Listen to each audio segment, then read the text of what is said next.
Fellow agents, we have been assigned by our superior to give classified information concerning the species Canis rufus.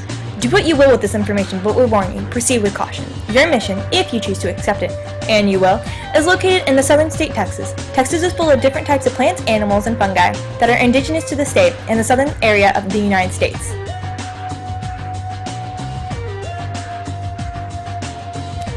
The target of our mission is the red wolf. To identify, here are some physical characteristics of the wolf. They are 4 to 5 feet in length with a brown-red colored coat much like that of the copperhead snake. The average adult wolf weighs 50 to 80 pounds and stands at the height of, at shoulders of about 26 inches. Red wolves typically live 8 to 10 years, living in small packs ranging from 2 to 8 individuals. These packs typically consist of the main mates and their offspring with their elder adults. These wolves will mate for life and travel as families until the offspring make their own pack and with their mates and offspring. Agent Samantha will fill you in as to why these species demand the attention of our agency. As of today, the red wolf is currently deemed endangered by both the state and federal government. In the 1960s, the red wolf was driven to threatened status, then in 1973 was raised to endangered status. Both the state and federal government have set in place programs to help increase population of the red wolves. But I insist you focus on 3 words in the above paragraph: threatened, endangered, and extinct. To help clarify these words, we have laid out the definitions. Animals typically start in the threatened phase, then sadly progress into a smaller population. To be threatened means species are vulnerable to endangerment in the future. To be endangered means to be seriously at risk of extinction, and extinction means that a species has ceased to exist. Unfortunately for our furry friends, the red wolves are already in the endangered state.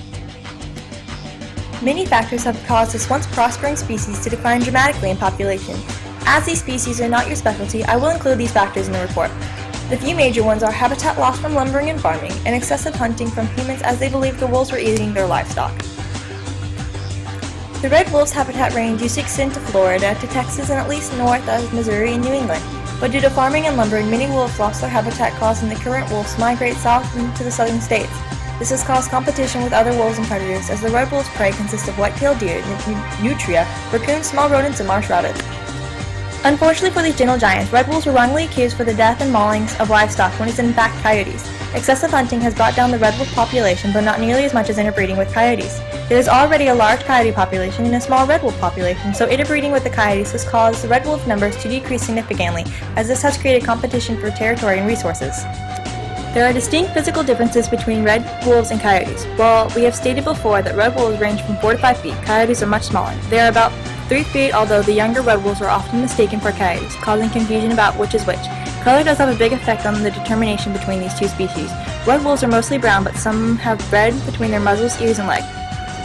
Coyotes, on the other hand, have a wide variety of colors for their coats, typically gray, black, or brown, but the significant difference between the two is their muzzle. Coyotes have a much narrower pointed muzzle. As you can see here, I suggest you take note on this. It could save your life one day.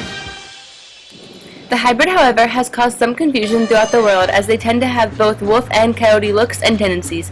But it is not the look of the hybrid that is causing a riot in the scientific community. It is the decreasing gene pool of the red wolves and the decreasing slope of the red wolf population. The increasing deaths in the red wolf population caused a major disturbance between breeding pairs. Basically, because of the decline, female red wolves began to breed with coyotes. It is far less common for the males to breed with the coyotes, but has not been unheard of. This interbreeding disturbs the behavioral forces of the pups, setting them more with coyote tendencies than with wolf tendencies.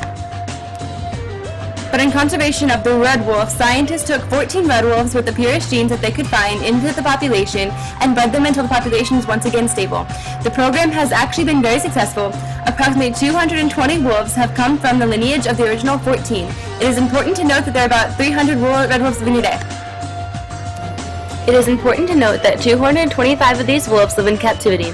Since this program has seen relatively good results, the scientists have decided to reintroduce these captive wolves into the wild again to increase the population even further. The territories that have started this in were the rocky terrain of North Carolina and the Great Smoky Mountains. We expect only the best from our top field agents, our top field biologists. The fate of the world and the red wolves are depending on you. Now get out there and make Caesar proud. This is Special Agents Kaitlin, Samantha, and Vanessa signing off.